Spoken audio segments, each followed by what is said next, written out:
अभी सब्सक्राइब करें हमारे YouTube चैनल ईश्वर टीवी को और देखिए वीडियोस सबसे पहले। यशोदा का अर्थ होता है जो यश दान करे, यश प्रदान करे। संसार में प्राय ये होता है कि कोई भी काम बन जाता है तो हमने किया, और बिगड़ जाता तो कहते उसके कारण बिगड़ा। लेकिन मैया यशोदा दूसरों को यश देती है। दूसरों को यश देना, दूसरों को मान देना, सम्मान देना, ये भी बहुत बड़ा दान है, मान दान। यशोदा जो दूसरों को यश दे, उसके घर में भगवान बिना बुलाए चले आते हैं। नंद भवन में आनंद चल रहा है, और इधर जो है वसुदेव जी महाराज कन्या को लेकर के गए। प्रातःकाल शिशु का रुदन सुना, नवजात शिशु रो रहा है, ऐसा रुदन सुना तो पहरेदारों ने जाकर के कंस को आज्ञा दी। कंस को निवेदन किया, महाराज वसुदेव देवकी के 8वां पुत्र हो गया है, ऐसा मालूम पड़ता है। कंस दौड़ता हुआ गया और देवकी के हाथ से उस नवजात कन्या को उसने छीन लिया। देवकी कहने लगी, भैया कंस, ये तो बेटा नहीं है, ये तो बेटी है, ये तुझे क्या मारेगी। लेकिन कंस कहने लगा, मुझे 8वें गर्भ से खतरा है, उस शक्ति ने, उस देवी ने मुझे कहा था, इसलिए मैं कोई खतरा मोल नहीं लूंगा, इसको मैं वध कर दूंगा।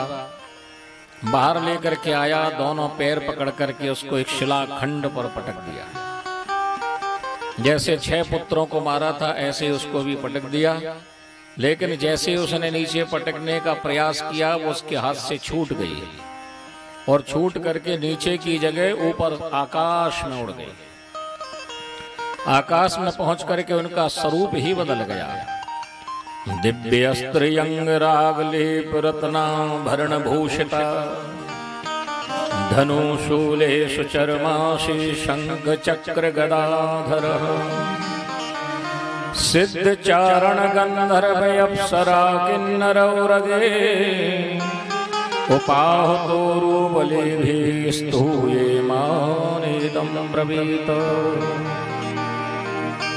दिव्य अस्त्र अंग राग लेप रत्नाभरण भूषिता, उनके हाथ में दिव्य अस्त्र प्रकट हो गए। शंख चक्र गदा पद्म त्रिशूल खड़ग, 8 भुजाएं भगवती की और 8 आयुध उनके हाथ में हैं। सिद्ध और चारण गंधर्व प्रकट होकर के उस भगवती जगदम्बा की स्तुति कर रहे हैं, चारों तरफ खड़े होकर के। उस भगवती ने कहा, रे कंस, तू मुझे क्या मारेगा? तेरा मारने वाला तो सुरक्षित स्थान पर पहुंच चुका है। ये तो उनकी इच्छा थी जो तू मुझे स्पर्श भी कर पाया, अन्यथा मारने की तो छोड़, तू मुझे स्पर्श भी नहीं कर सकता। कंस ने पूछा, देवी आप कह रही हो कि वो सुरक्षित है, तो कहां पर है? भगवती ने कहा, ये तुम ढूंढ लो। और महाराज सबके देखते देखते भगवती जगदम्बा अंतर्ध्यान हो गई।